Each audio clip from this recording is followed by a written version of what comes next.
يا سلام على الجمال والطعامة، لما الشكل يبقى كده يبقى الطعم عامل ازاي. بسم الله ما شاء الله، تحفة فنية. بصوا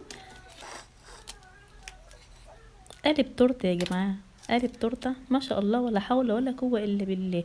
بصوا عاملة ازاي، احلى مكرونة بالبشاميل هتاكلوها، شكل ولون وطعم وريحة. يلا نسمي بالله ونقول بسم الله الرحمن الرحيم، اللهم صل وسلم وبارك على سيدنا محمد وعلى اله وصحبه اجمعين. نبدأ من غلي اللبن، اهم حاجة يا جماعة كل حاجة تعمليها من اول تكة لاخرها تهتمي بيها. هنغلي اللبن الغلو الطبيعي ازاي، نزلنا كوباية اللبن وبالمضرب اليدوي هنقلب اللبن كويس قوي، بس بعد ما يقعد على النار 5 دقايق عشان يدفى، ونقلب كويس قوي قوي قوي لحد ما يطلع الفوم. الفوم ده اللي هتبقى قشطه بتاعه اللبن. عايزه اقولك انت بعد ما تغلي اللبن وتعينيه في التلاجة اليوم كامل، هتطلعيه تاني يوم هتلاقي القشطه بسم الله ما شاء الله 2 كيلو لبن مش هيطلع لك منه مش اقل من ربع كيلو قشطه، ويمكن اكتر كمان.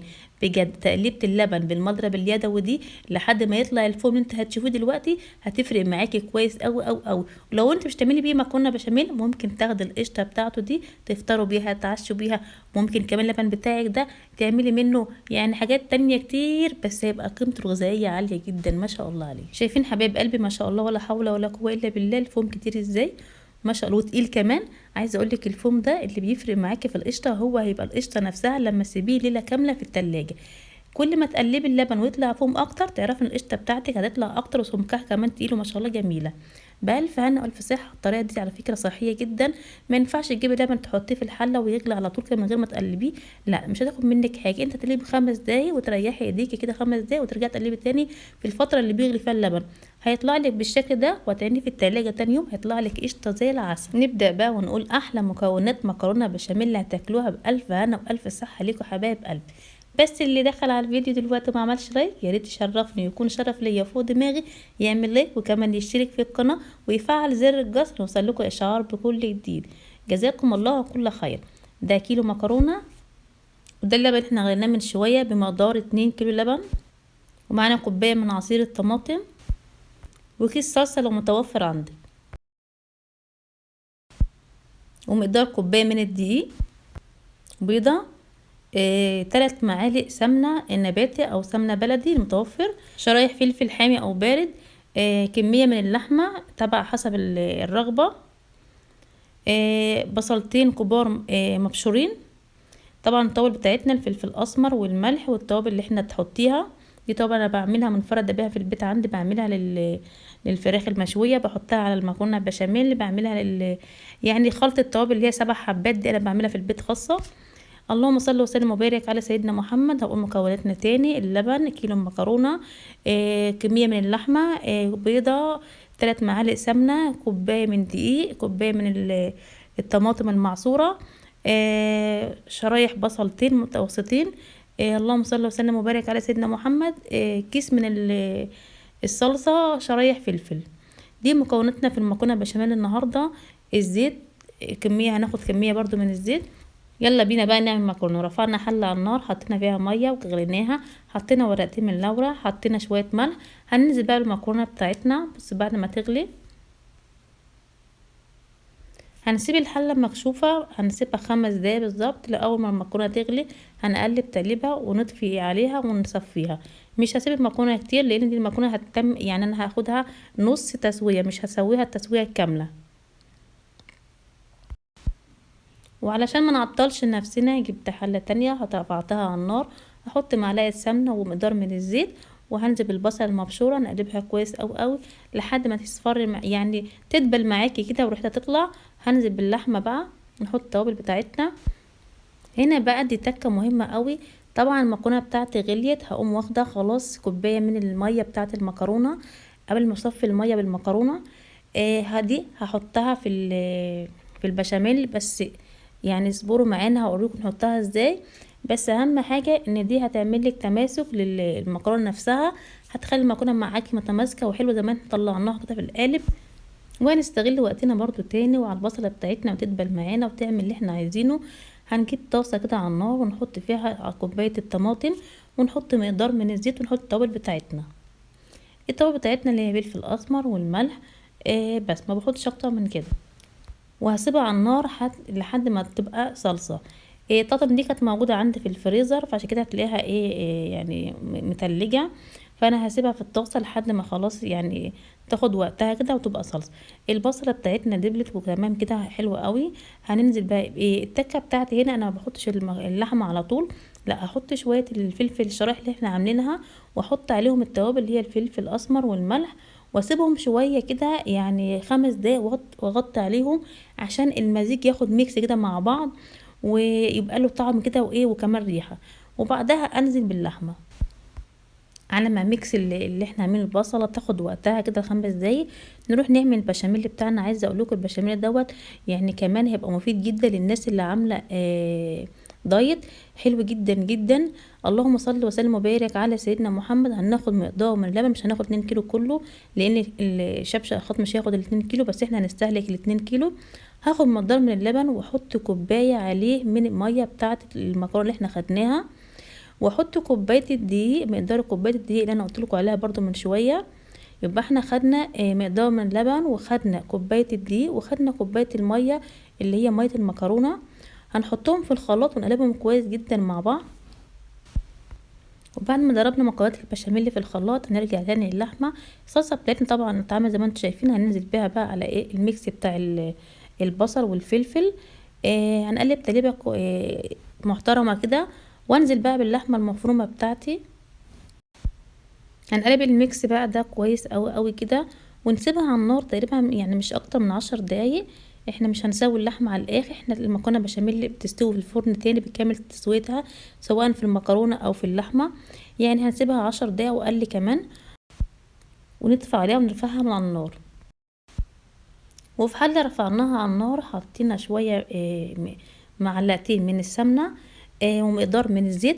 عايزه اقول لك ممكن تستغنى عن الجزئيه دي. احنا كده بنعمل بشاميل. احنا البشاميل اللي عصرنا المكونات بتاعته في الخلاط ممكن انزل بيه على الحله على طول من غير ما احط اي ماده دهنيه للناس اللي عامله دايت. لو انت حابه كده برضه هيبقى بشاميل جميل جدا. لكن لو انت يعني اسره بقى حابه يعني تعلم من السعرات الحراريه بتاعت ولادك وكده وتعلم القيمه الغذائيه، فاحنا بنحط مقدار من السمنه ومقدار من الزيت، وننزل بالبشاميل اللي احنا عملناه في الخلاط، وهنقلب كويس قوي لحد ما البشاميل يتماسك معانا ويبقى عامل واخد قوام الكريمي. طبعا انت بتسيبيه على النار، على نار متوسطه، ما بتسيبوش على عاليه قوي. اللهم صل وسلم وبارك على سيدنا محمد. احنا كده وصلنا للقوام اللي احنا عايزينه زي ما انتم شايفين ده حبايب قلبي. وبالقالب اللي انتم شايفينه ده هنحط مقدار من البشاميل اللي هو سخن، وهنوزعه كده في القالب.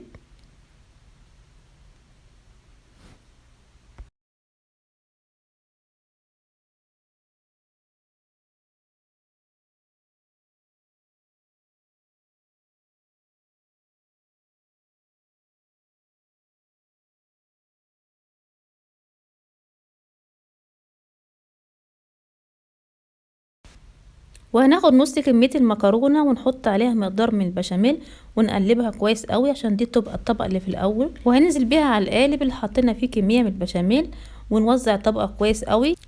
بس هتغطي كويس قوي بالمعلقة علشان المكرونة تبقى متماسكة. وهننزل بمقدار اللحمة ونوزعها كويس برضو في القالب.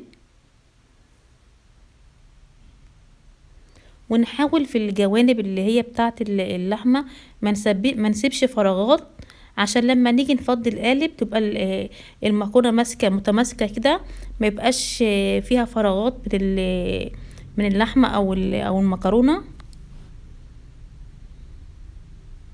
ونحاول نوزع اللحمه فوق المكرونه اللي احنا عملناها في الكفر الجوانب، عشان لما تيجي تفضي القالب تبقى اللحمه باينه في الوسط كده، تبقى الشكل اللحمه يعني المكرونه واللحمه والمكرونه زي ما انتم شفتوه في اول فيديو.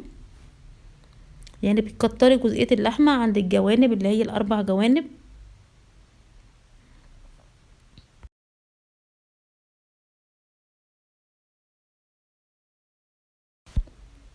وهنزل بباقي مقدار المكرونه واوزعه كويس برضو.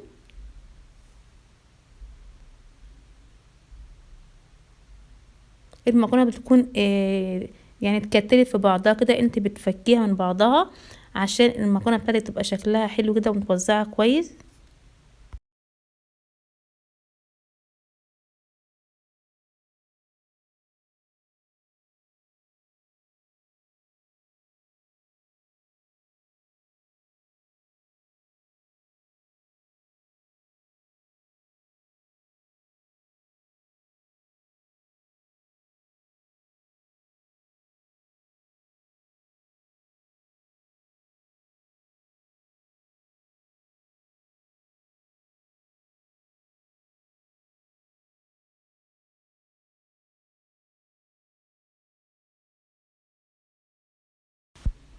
وتبقى بالشكل ده في النهايه. تضغطي عليها، انا اسفه انا بضغط بايديا، ضغطت عليها جامد زي ما قلت لكم تطلع المكرونه قالب كده متماسك. وهنزل بمقدار البشاميل وهنوزعه كويس برضو في الصينيه او في القالب بتاعنا زي ما انتم شايفين كده حبايبي.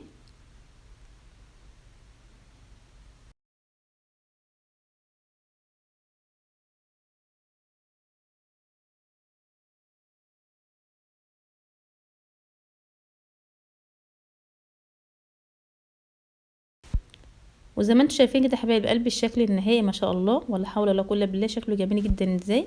وزي ما انتم شايفين ده حبايب قلبي احلى قالب مكرونه هتشوفوه وتعملوه. الشقاوه والحلاوه والجمال كله في قالب المكرونه بتاعنا. نسيت اقول لكم بقى، احنا خدنا البيضه وضربناها بشويه فلفل اسمر وملح وحطيناها على الوش عشان تديك اللون اللي شايفاه الحلو ده. غلفنا القالب بتاعنا بالورق الالومنيا عشان يحتفظ بدرجه الحراره، لان دي مش صينيه الومنيا، فلما تحطها الفرن ما تتحرقش منك المكرونه. هنحطها على درجه حراره 180. هنسخن الفرن كويس جدا جدا قبل ما تحطي المكرونه قالب المكرونه جواه. وتسيبيها تقريبا يعني من ساعة الا ربع بالظبط كده.